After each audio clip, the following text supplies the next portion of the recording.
Olá, tudo bem? Eu sou a doutora Thaís Mussi e esse é o nosso programa Saúde em Dia. Dia 25 de maio é comemorado o Dia da Tireoide. Por essa razão, nós escolhemos esse tema para falar um pouquinho mais sobre esse órgão tão importante para vocês. A tireoide, pessoal, ela é uma glândula localizada na parte anterior do pescoço, nessa região abaixo do pomo de Adão aqui mais ou menos. Na tireoide, nós produzimos os dois principais hormônios que são T3 e T4. O nome tireoide dessa glândula tão bonitinha e tão importante que tem o formato de uma borboletinha vem do Tireos ioides, que é escudo e forma de. Então ela é um formatinho de um escudo, um formatinho de uma borboleta, carinhosamente pelos endocrinologistas, pelos tireoidólogos, ela é representada como uma borboletinha mesmo. A tireoide, embora ela não seja uma glândula grande, ela é uma glândula que pesa aproximadamente 25 gramas, ela é uma glândula de suma importância, ela é a nossa pequena notável. Por quê? Ela é responsável pela regulação de hormônios extremamente importantes e que vão repercutir nos órgãos, nos mais diversos órgãos e de maneira muito precisa. Então, a tireoide sim, ela vai influenciar no funcionamento cerebral, do fígado, dos rins, do nosso coração. Por isso que quando a gente fala nos sintomas da tireoide, são sintomas tão vastos, porque ela tem a sua atuação, a sua ação nos mais diversos órgãos e tecidos. Então, dessa forma, os pacientes podem sentir os sintomas mais diversos. Nós vamos falar sobre esses sintomas, quais são, e eu gostaria de falar um pouquinho sobre o que é o mais prevalente, o que eu escuto mais, as dúvidas principais dos meus pacientes. Eu vou falar um pouquinho sobre isso com vocês aqui. Então vamos entrar num assunto que é muito lenda urbana até. Acho que quem nunca ouviu falar, eu tenho a tireoide que engorda, eu tenho a tireoide que emagrece.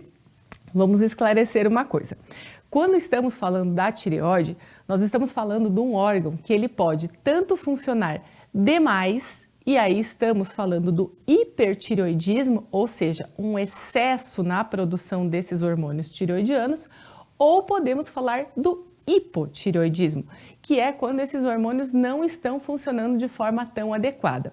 A repercussão dos sintomas são as mais variadas possíveis. Quando a gente fala do hipertireoidismo, é como a gente pensasse um carro com, não diria nem um carro, mas algo ligado no 220.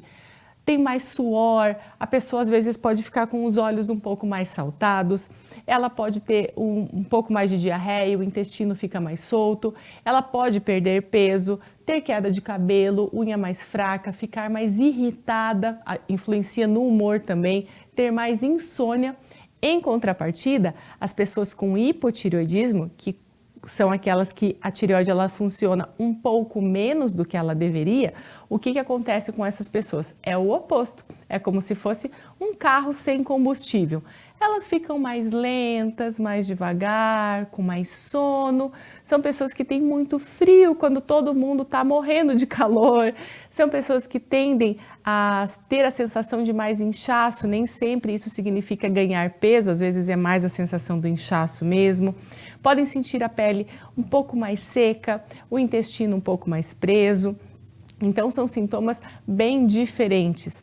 A tireoide, pessoal, ela pode estar alterada, essa alteração na função dela, em qualquer fase da vida. Nas crianças, elas podem sim ter problemas de tireoide. E nas crianças, é muito importante ressaltar que o teste do pezinho é o principal exame para que isso seja diagnosticado. Então, entre o 3º e 5º dia de vida, as crianças são submetidas ao teste do pezinho para que sejam avaliadas se elas têm esse hipotireoidismo congênito, que se for tratado brevemente, não vai acabar trazendo nenhum tipo de prejuízo para essa criança. Porém, se for um diagnóstico tardio, muitas vezes até a questão da capacidade intelectual, de algumas funções neurológicas, cognitivas, podem ficar um pouco atrasadas. Então, quando a gente fala de tireoide, a gente pode ver que estamos primeiro falando da questão da função, falamos que ela pode acontecer em qualquer fase da vida. É importante ressaltar que os homens que não têm muito hábito de querer ir no médico, fazendo check-up, os homens, quando eles são afetados por alterações de tireoide, geralmente elas cursam de uma forma um pouco mais agressiva. E é importante também falarmos do famoso nódulo de tireoide. Acho que todo mundo já conheceu ou conhece alguém que tenha nódulo, e isso não é uma palavra que a gente gosta de ouvir, porque se você está fazendo, né, assim, eu tenho um nódulo, minha mãe tem um nódulo, nódulo é uma palavra que já nos remete a algo de pior.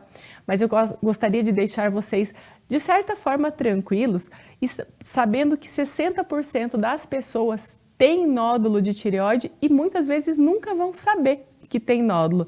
Isso quer dizer o quê? Isso quer dizer que na prática os nódulos de tireoide, na sua imensa esmagadora maioria, são benignos. Apenas 5% deles são cancerosos.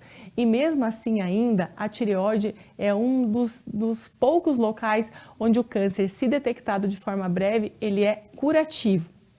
Claro que isso varia de caso para caso, mas é algo que deve sim fazer parte da rotina do exame do médico, do endocrinologista. Então, a pessoa, muitas vezes, ela pode não sentir nenhum sintoma. Se o nódulo está um pouco mais para fora, que a gente fala um pouco mais externo, às vezes ela vai engolir e alguém, um companheiro, um amigo, alguém da família fala: nossa, tem alguma coisa aí na sua tireoide, tem alguma coisa no seu pescoço. E aí, muitas vezes, o diagnóstico vem dessa forma, alguém que observou. Porque de sintomas, só se realmente já está um pouco maior, se esse nódulo ele já cresceu, às vezes ele está num volume bem importante, aí ele começa a causar os sintomas mais compressivos. Então a pessoa pode se afogar com comidas mais secas, pode se afogar até mesmo com a água, vai variar muito em que estágio que isso foi encontrado, em que estágio isso foi detectado.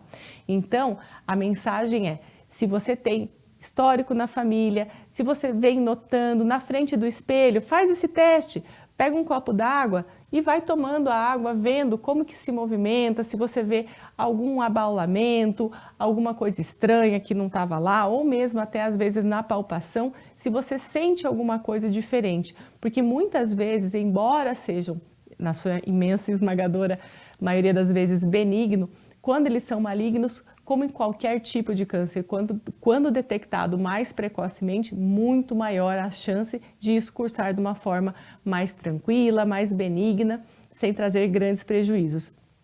Nós sabemos também que nas gestantes existe um cuidado muito especial quanto aos níveis dos hormônios tireoidianos.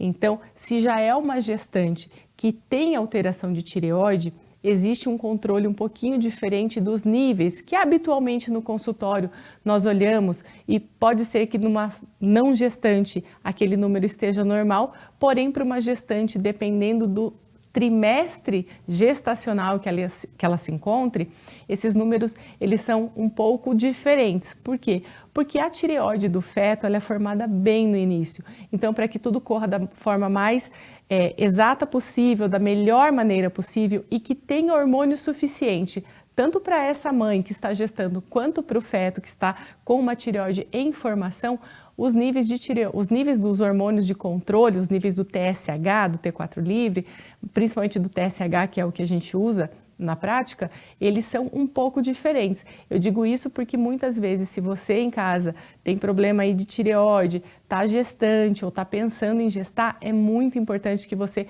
converse sobre isso com o seu obstetra, com o seu ginecologista, ou até pensando nesse preparo mesmo, que isso venha a ocorrer da melhor forma possível. Então, nas gestantes existe todo esse carinho, esse cuidado que a gente sabe que é um momento bastante especial, e ainda mais, não tem por que deixar esse momento tenso, deixá-lo mais especial ainda para essas mães, mas com uma tireoide sob controle, que ela não fique preocupada com isso. Também sabemos que algumas situações deixam com que aquela tireoide fique um pouquinho mais alterada. Hoje em dia, quando a gente fala das doenças autoimunes da tireoide, que são as doenças que o nosso próprio corpo reage contra, numa tentativa que... Vou tentar explicar de uma maneira muito... como eu explico no consultório. O nosso corpo ele foi feito para nos proteger, essa é a premissa básica. Porém, as doenças autoimunes, por alguma resposta, algumas vezes genéticas, algumas vezes por fatores externos, essa resposta ela não se dá da forma que deveria e nós passamos a desenvolver doenças autoimunes. E na tireoide não é diferente. Na tireoide nós temos duas doenças autoimunes que são a tireoidite de Hashimoto, que esse japonês foi quem descobriu essa doença. A tireoidite de Hashimoto muitas vezes ela leva a um curso final com o hipotireoidismo, que relembrando o que falamos lá no início, é um funcionamento mais lentificado da tireoide. E também existe a doença de Graves. A doença de Graves é o hipertireoidismo, ou seja, quando a tireoide está funcionando a todo vapor e muitas vezes acaba acontecendo aqueles sintomas que eu falei que é como se a gente tivesse ligado no 220. Tudo passa a funcionar de uma forma muito mais rápida. E aí em casa você pode estar se perguntando, certo, Thaís, então essa história de que a tireoide que emagrece, a tireoide que engorda é verdade? Nem sempre. Por quê? Muitas vezes as pessoas que têm o hipotireoidismo e numa primeira ideia, seriam pessoas com um metabolismo mais lento, existem algumas pessoas que acabam também ficando tão apáticas que nem se alimentam direito e acabam perdendo peso. Assim como as pessoas com o hipertireoidismo, que estão mais aceleradas, aquela tireoide funcionando muito, elas ficam mais famintas, acabam comendo muito mais e isso pode levar a um ganho de peso. Então, não é uma verdade a tireoide que engorda, a tireoide que emagrece, isso assim, pode ter a ver? Pode, mas não é uma verdade absoluta para 100% das vezes quando a gente está falando em hipotireoidismo e quando a gente está falando em hipertireoidismo.